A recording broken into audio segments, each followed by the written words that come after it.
अस्सलामुअलैकुम। पापलेट fish curry की रेसिपी शेयर कर रही हूँ और बिल्कुल भी आपकी ग्रेवी जो है वो पतली नहीं बनेगी और बहुत ही टेस्टी और गाढ़ी गाढ़ी ग्रेवी बनकर तैयार होगी और जो बहुत टेस्टी रहेगी अगर आप ऐसे ही बनाएंगे। तो चलिए बनाते हैं पॉम्फ्रेट फ़िश करी की ये रेसिपी। तो यहाँ पर सबसे पहले हमने ले लिया है आधा टुकड़ा सूखा नारियल। इसे हमें इस तरह से देखिए गैस के ऊपर जला लेना है। तो पूरा हम इसे जला देंगे इस तरह से साइड साइड से। इससे जब हम मसाला पीसेंगे ना बहुत अच्छा टेस्ट आता है। एक बार ज़रूर ट्राई कीजिएगा इस तरह से। तो चलिए अब हम इसे पूरा साइड साइड से जला लेते हैं। ये देखिए इस तरह से पूरा हमने इसे सेक लिया है। तो अब हम इसे रख देंगे ग्राइंड करने के लिए। तो पहले हम थोड़ा ठंडा कर लेंगे। तो यहाँ पर मैंने एक टमाटर भी ले लिया है, 10 से 12 लहसुन की कलियाँ, मुट्ठी भर हरा धनिया और साथ में 2 हरी मिर्च। इसका हम पेस्ट बना लेंगे। कड़ी पत्ते को हम करी में डालने वाले हैं। तो चलिए इसका हम पेस्ट जो है वो तैयार कर लेते हैं। उसके बाद हमें कढ़ाई गर्म करने के लिए रख देंगे। उसमें हम ऐड करेंगे 2 टेबलस्पून तेल और तेल को अच्छा सा गर्म कर लेंगे। जब तेल गर्म हो जाएगा तब हम इसमें ऐड करेंगे 4 से 5 कली लहसुन की, जिसे मैंने इस तरह से क्रश कर लिया है। तो ये क्रश की हुई लहसुन की कलियाँ हम इसमें डालेंगे और इसे भूनेंगे। तो लगभग तेल में इसे मैंने कुछ सेकंड के लिए सौटे कर लिया। उसके बाद गैस की फ्लेम लो करके मैंने 1 टीस्पून डाल दिया कश्मीरी लाल मिर्च पाउडर। ये लो करके ही आप डालिएगा तेल में, नहीं तो ये जलने लगेगी। और ये देखिए मिला दिया मैंने इसे तेल में। उसके बाद हम इसमें ऐड कर देंगे जो हमने मसाला ग्राइंड कर लिया था वो। तो ये देखिए सारा मसाला हम इसमें डाल देंगे, उसे भी हमें मिला देना है। मसाले को भी हम मिलाएंगे और बहुत अच्छे से यहाँ पर हम भूनेंगे, क्योंकि हमने ये मसाला जितना अच्छा हमारा भुना जाएगा उतना ही अच्छा हमारी करी में टेस्ट आएगा। तो साथ ही साथ मैंने इसमें डाल दिया 1/4 टीस्पून हल्दी पाउडर, हाफ़ टीस्पून धनिया पाउडर, नमक ऐड करेंगे स्वाद अनुसार। साथ में 10 से 12 कढ़ी पत्ता हम इसमें डालेंगे, क्योंकि फ़िश करी है और फ़िश करी में कढ़ी पत्ते का टेस्ट बहुत अच्छा आता है। तो ज़रूर ऐड करें। अब ये सारे मसाले को हमने मिला देना है और इसी तरीके से हम भूनेंगे। तो यहाँ पर मसाले का बचा हुआ पानी भी हम इसमें डाल देंगे और मसाले की अच्छे से हमें भुनाई करना है। तेल पूरा ऊपर आने देंगे हम।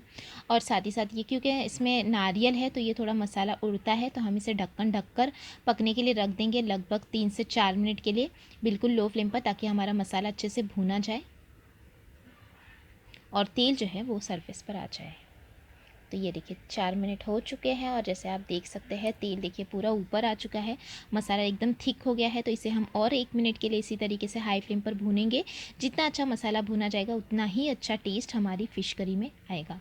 तो इसे अच्छे से मिलाते हुए हम इस तरह से देखिए भूनेंगे। और ये अब हमारा मसाला देखिए, इसकी थिकनेस देखिए एकदम परफेक्ट है और ये बहुत बढ़िया सी इसमें से खुशबू आ रही है जो हमने नारियल का इस्तेमाल किया है इसे भूनकर। तो ये देखिए मसाला हमारा बिल्कुल अब अच्छे से भुन चुका है, तेल अच्छा से ऊपर आ गया है। तब हम इसमें ऐड करेंगे पॉम्फ्रेट फ़िश। तो यहाँ पर ये मीडियम साइज़ के मैंने पॉम्फ्रेट ले लिए थे, जिसे साफ़ कर लिया है और बीच बीच में कट भी इस तरह से लगा दिए है। तो ये फ़िश हम इसमें डालेंगे। तो यहाँ पर मैंने 5 पीस डाल दिए हैं पॉम्फ्रेट फ़िश के। इसे हाँ, साथ ही साथ हम इसमें डालेंगे 1 टेबलस्पून इमली, क्योंकि इमली जो फ़िश करी है उसमें इमली कोकम का टेस्ट बहुत अच्छा आता है। तो ज़रूर ऐड करें। और अब हम इसमें ऐड करेंगे पानी। तो 1 ग्लास हम इसमें ऐड कर देंगे पानी, ताकि अच्छा सा हमारी करी जो है वो तैयार हो जाए। मिक्स कर लेंगे,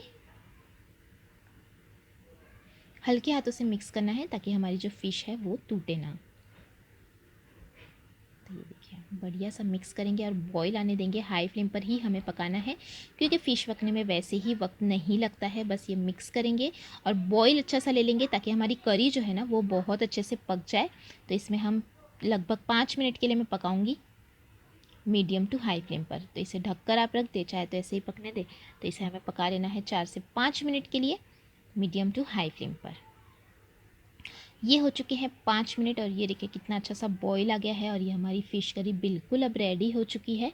तो इसे हल्का सा एक मिक्स दे देंगे और फिर हम गैस की फ्लेम बंद कर लेंगे। उसके बाद जब अच्छी सी तरी ऊपर आ जाएगी ना, उसके बाद हम इसे सर्व करेंगे। ये देखिए एकदम परफेक्ट ये हमारी करी जो है वो तैयार हो चुकी है। देखिए कितनी बढ़िया से इसमें से खुशबू आ रही है।